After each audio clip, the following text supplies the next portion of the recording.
We've got about 2,000 students who are walking today, and it's terrific because it really shows the transformational power of this experience for our students. This was my first trip to Cuba, and it was an eye-opener because a lot of the myths and impressions I had really got blown away.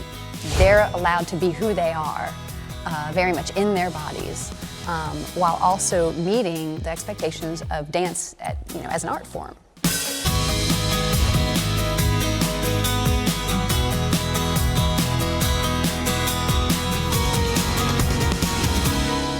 Hello and welcome to University Beat. I'm Denise White. May is always a very special month on the USF campus, as it is on campuses across the country. It is spring graduation. I loved it. I feel free. I like it. I'm excited for the next stage to come. It hasn't hit me yet. I guess it'll hit me once I walk in the door. Kind of excited, really nervous. Don't want to fall. I'm excited about graduation. I'm majoring in health sciences. Going to grad school, and I'm taking a year off going to grad school. So I'm very excited. I got my associate's degree, got my bachelor's now, off to my master's. Yes! 4 years of final exams and going to classes and stressing the heck out is over. Well, not really over, but I mean, it's coming to an end. I'm excited. I love USF. I love being a Bull, but I'm really happy to say goodbye to my undergrad.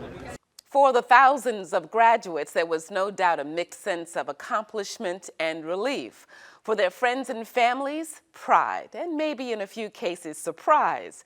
For the people staging the 6 separate ceremonies, an incredible amount of work. Mark Schreiner takes us behind the scenes. The USF Sun Dome is empty and quiet right now, but in a few minutes it will be full of hundreds of graduates and thousands of their happy friends and family members. The students are so proud. They've earned this degree. They've worked hard and they've waited for this degree. And to walk across the stage for families and friends and partners and spouses is just fabulous. But a lot of work goes into putting this special moment together. So number 4 will be Nickerson. At the beginning of each semester, we start planning. The schedule goes out, communication to different departments, to students, planning the logistics, the parking, programs, honorees, speakers. In the final frenzied moments before things get underway, students part from their families outside and gather in a room aptly named the Corral. Photos are taken. They make sure the announcer can read their name right, and they make sure they're presentable. Then it's on to the floor. Meantime, USF faculty and administration have a moment to catch up before they get their literal marching orders. Some of the cards have special instructions. We'll speak to you about the special instructions. And finally, it's time for the main event. Faculty representatives of the university. And now please give a warm welcome to the president of the university system, Dr. Judy Genshaft. The ceremonies, which normally run about 90 minutes, feature all the pomp and circumstance you'd expect, with speeches, as well as an honorary degree award presentation. At the Friday afternoon ceremony, Dr. Ernest Boger, USF's first African-American graduate, received the President's Fellow Medallion. Look around you. USF has always been and always will be about vision, as is evidenced in physical achievements, but also in terms of moral compass from day one. Then it's the moment everyone's waiting for, the awarding of the degrees.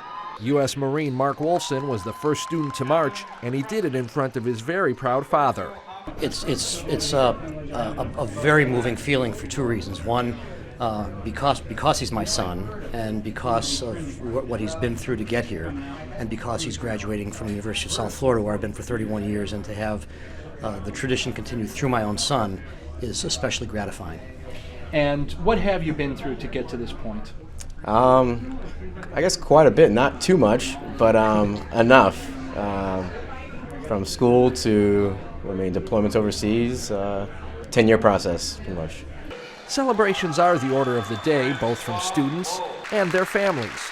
The USF College of Arts and Sciences is so large, the class marched in 2 separate ceremonies, and Dean Eric Eisenberg shook every graduate's hand. Well, my hand hurts a little bit, but we've got about 2,000 students who are walking today, and it's terrific because it really shows the transformational power of this experience for our students. So many of our students and their families have never been to a graduation before, and I can see in their faces and their eyes what it means to them to be here. This spring, USF had 6 ceremonies on the Tampa campus, 2 for USF St. Petersburg, and 1 more for USF Sarasota Manatee. It's really important for the university to have each of the students have their name read as they walk across the stage. They've spent so much time at the university. This is their moment to shine, their moment to celebrate with their families. And that's why we keep adding more ceremonies in Tampa and St. Pete. We want to make sure that they are recognized for their accomplishments. Over 5,000 students will march in the 9 ceremonies across the USF system, and President Genchev will pose for photos with every single one. This is the best part. This is what we're all about, and having the students graduate, they walk across the stage, they're so excited, and we're so pleased and proud of them that I really enjoy all of them, every minute of it. And once the last graduate's name is called, President Genchev gives them a final command.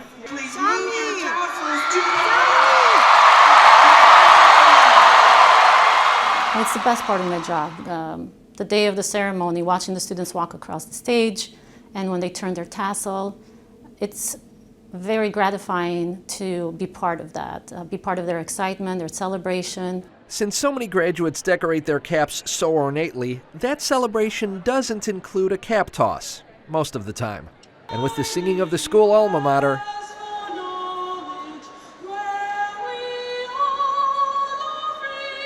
it's the end of another ceremony, and the celebration can begin. For University Beat, I'm Mark Schreiner. On one hand, you have a Bay Area city where officials want a redeveloped downtown. On the other hand, you have young people who need some real-world experience.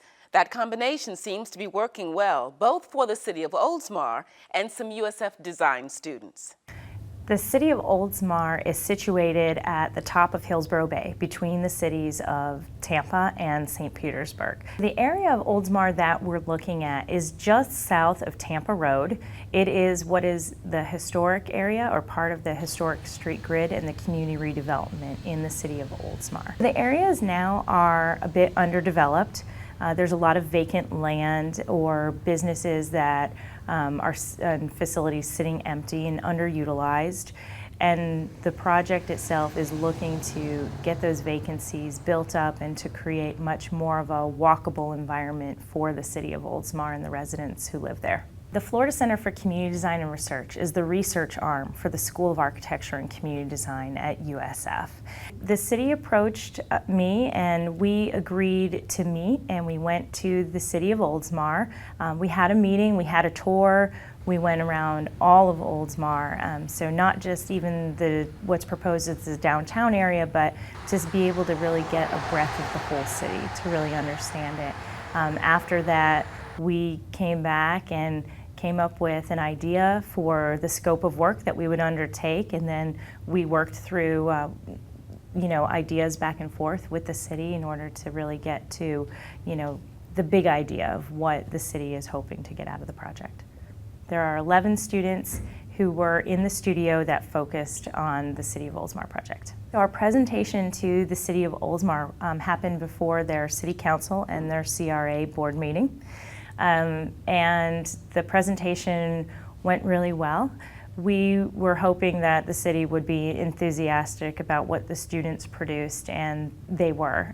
The mayor had great comments for the students and was telling them that they should be proud of the work they produced and know that their handprints will be on the future of Oldsmar because of the work that they put into the project. Our next step with the City of Oldsmar will be to provide all of the documentation for the students' work, their research, their ideas, the overall master plan that they've created, as well as all of the models that they've built to be able to show an example of what Oldsmar could look like.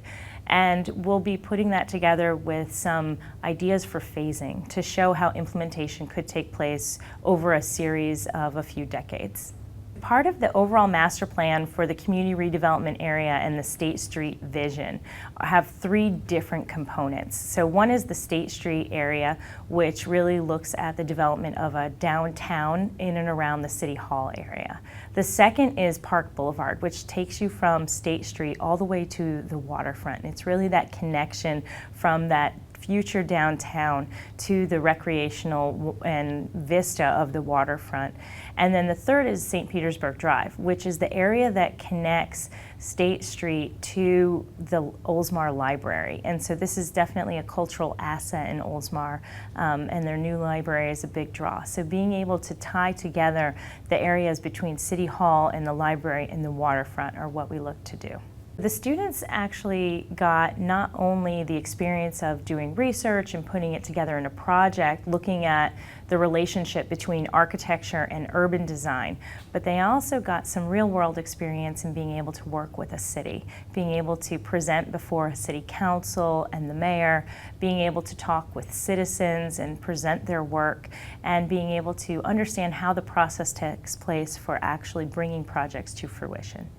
I think the value of working on a project like this for a graduate student is it puts you in an environment where you're working not only with a team but also with a kind of realistic client that is going to have demands from you that you might not expect from your architectural education.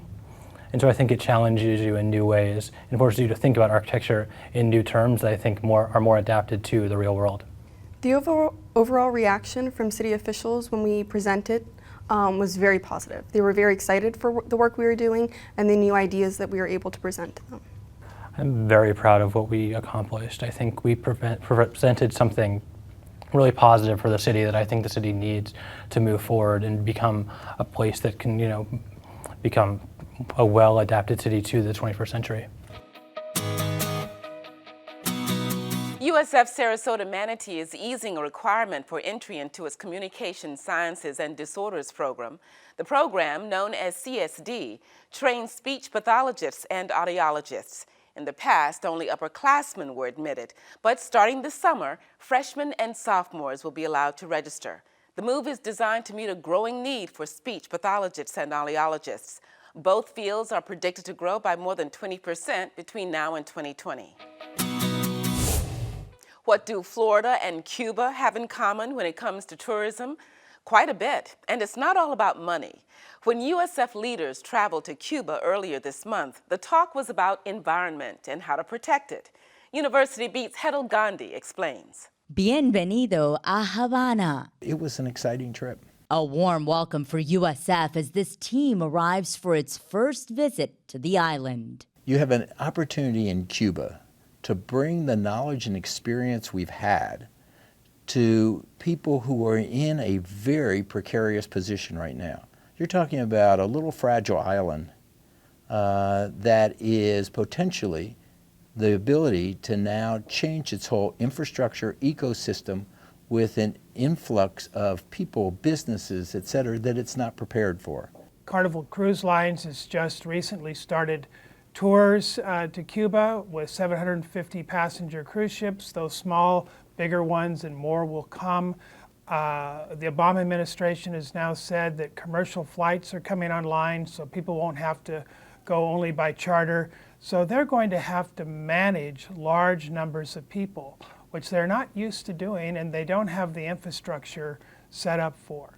Dr. David Randall is the Director of Sustainable Tourism at USF's Patel College for Global Sustainability. If we want to maintain the good quality of oceans between the United States and Cuba with their marine protected areas and our Florida Keys Sanctuary, for example, there's a real overlap there. So the issues of what happens in Cuba do affect the United States. USF hopes to create an internship program with the University of Havana's College of Marine Science. They're also working with the Ministry of Tourism and other local agencies that will deal with the influx of travel to the island. We met with Hemingway Marina, the Commodore Esrich, of how we can maybe do partnerships on clean marinas and port sustainability. In addition to the precious coral reefs and marine life, Cubans also want to protect their way of life. They understand that they have something very special in their lifestyle, their value on family, They're concerned about each other. They're concerned about the culture that they want to protect. Richard Berman, the interim director for the Patel College of Global Sustainability, says Florida has great examples of making tourism eco-friendly. Well, I think the best example we have, and it's really a Florida-based example, is Disney. And you look at Disney's 12 principles of doing business and making the planet better and being very successful. The trip also shed light on what Cuba is doing right. Despite the challenges, Cuba has a lot of things going for it. For one, we were surprised at how good the roads are. The roads are in many ways better than our roads in Tampa in terms of potholes and traffic flows. And it's the cleanest city of 2 million people I've ever been to. And Dr. Randall says from the scenic pedestrian seawalk to the inner winding roads of the city, Cubans are living a more active lifestyle than he ever imagined. Encouraging people to get around with walking and bikes or using the bicycle taxis and et cetera was really, I think, an asset that other destinations around the world can learn from. There were a few challenges on the trip, including language barriers and limited internet access. But overall, the group says its mission was a huge success. And this was my first trip to Cuba, and it was an eye-opener because a lot of the myths and impressions I had really got blown away. We had been warned that sometimes people may feel too guarded and not wanted to say things, particularly to Americans.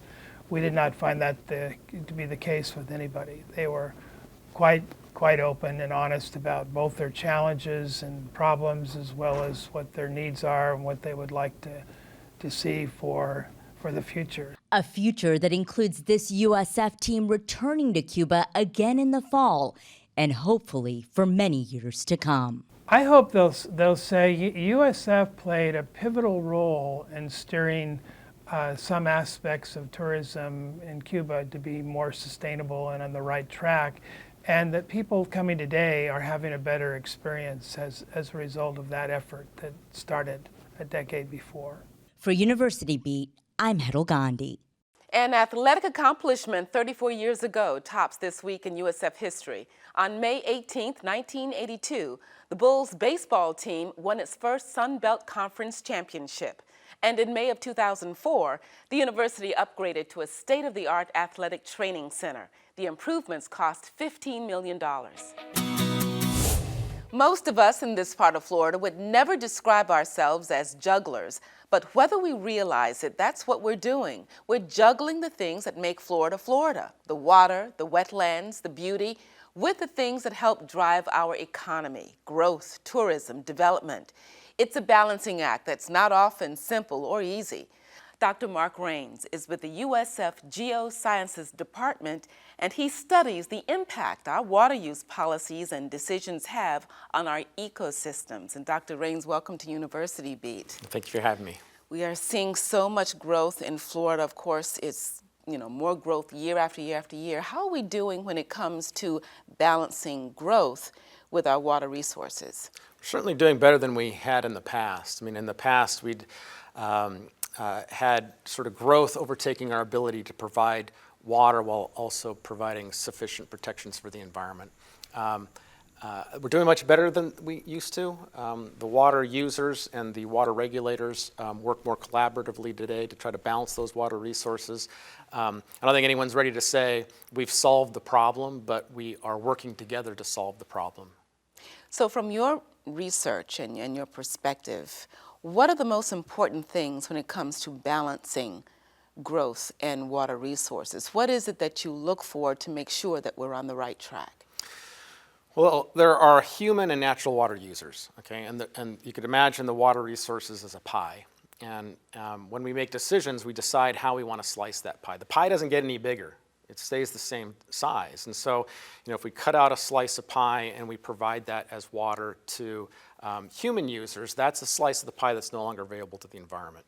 The key is it's kind of hard to tell how much the environment needs because their needs vary seasonally. There's variations annually because there's wet years and dry years. The climate isn't stationary, it's changing. Sometimes we go through long wet cycles and long dry cycles. And then of course the demand is always increasing from the human environment, right? So it's this dynamic balancing act as you figure out how much you can take while still preserving some for the environment. What's the potential danger for us if we don't manage demand adequately? Well, there's a whole lot of potential consequences. The one that really drove a lot of the battles that we've had in recent years really is environmental, because there's sort of a geologic anomaly. There's a clay layer that caps the Florida aquifer. Beneath our feet, we'd go through some sand, we'd hit that clay layer, then we'd hit the Florida aquifer. If we pump water out of the Florida aquifer here, that clay layer sort of limits the effect that pumping might have on the surface water. To the north, that clay layer has disappeared. It was eroded when sea levels were lower, which means that we go straight from the Florida aquifer right into the sand and right into the surface environments. That's where most of our wells are located, which means when we pump the Florida aquifer up there, we are taking water largely directly also out of the surface environments. So lakes can go dry, springs can go dry, wetlands can go dry. And so there's this really a strong connection between how we use that aquifer and the effects it might have on the natural environment. And quite frankly, that's the natural environment that creates the quality of life that we have here in Florida. What's your view of desalination and using that to increase our drinking water supply? I'll say a couple things. One is expensive, right? It costs more to produce desalinized water than it does to produce groundwater, and it costs more to produce groundwater than it does to produce surface water. Okay, so there's a cost element to it. There's also an energy cost. Pretty easy to get water out of a surface water source. You've got to pump it out of a groundwater source. You got to spend a lot of energy in order to do desalination. What is it that keeps you up at night? What keeps me awake at night is that we live in a non-stationary world. The climate is changing, and we have a lot of knowledge that it is, but not great knowledge about the direction and magnitude of some of the changes that might manifest themselves in our water resources. Thank you very much. Thank you. A member of the USF family has been honored by the Tampa Bay Lightning as a community hero. Mary Lynn Morris was cited for her work in opening the world of dance to people with disabilities. Morris received $50,000 from the Lightning. She plans to donate the money to organizations that promote her cause. Here, in her own words, Morris explains her motivation. When I was 12, my father was in a severe car accident. Two 18-year-old kids crossed the center line and hit him head on here in Tampa when Waters Avenue was a two-lane highway. And it was a very severe head-on collision. He was in a coma for about a month, and the doctors didn't expect him to survive. It was the caregiving experience and the experience of kind of being involved with disability directly, plus my work with dancers with and without disabilities here in Tampa, that kind of fueled this kind of way of looking at assistive mobility devices that was new and kind of a new approach that would consider, you know, how is the person really interacting with the person in the wheelchair? Are there other options that can be enabled? Traditionally, wheelchairs and mobility devices haven't really been thought of from a dance perspective. They haven't really been thought of from a creative perspective. They've been mainly thought of from a very functional and safety perspective. You know, just you know, sort of very again utility oriented. So my approach was very different and sort of more this creative and this kind of embodied approach where you're thinking about, well, you know, how does the device really, you know, how does the device become dynamic? You know, it needs to be a dynamic interface, right? It needs to be responsive, not just this kind of static thing that kind of like supports somebody, but like how does it sort of in some ways become alive? Artistic pursuits, whether they be writing, drawing, theater, dance, whatever it might be, are really kind of inherent inclinations for people. You could see in children, you know, and that we have, I think we often lose sight of the fact that these are actually inherent things. You know, people when they hear music often want to move. People are very much, I mean, children especially, you know, if you watch the range of movement that they typically have, it's incredible. Like the children I work with in Revolution Dance have disabilities. They especially are trying to navigate their identities through this different sort of body that maybe, you know, a lot of their friends don't have, you know. And so I think for them to gain confidence and a sense of empowerment in how they're using their body and looking beautiful and looking just, you know, having a sense of control with their body is significant. It's creative, and it's about finding what can they do. These students are empowered in the sense, the way at least that we've structured the classroom, is it's not about fitting into, again, here's society's rule, you know, and you have to fit in, but they're allowed to be who they are, very much in their bodies, while also meeting the expectations of dance, you know, as an art form. Always rescuing homeless people. You know, my mom always collected all the stray dogs in the neighborhood and all this kind of thing, so that's how my parents were. I probably genetically inherited the desire to contribute, you know, and to pay attention to what's going on in the world, and, you know, try to use your skills and talents in ways that can benefit other people. Yeah, I always think about him, you know, smiling out there somewhere at this event. I think he would be thrilled. Yeah.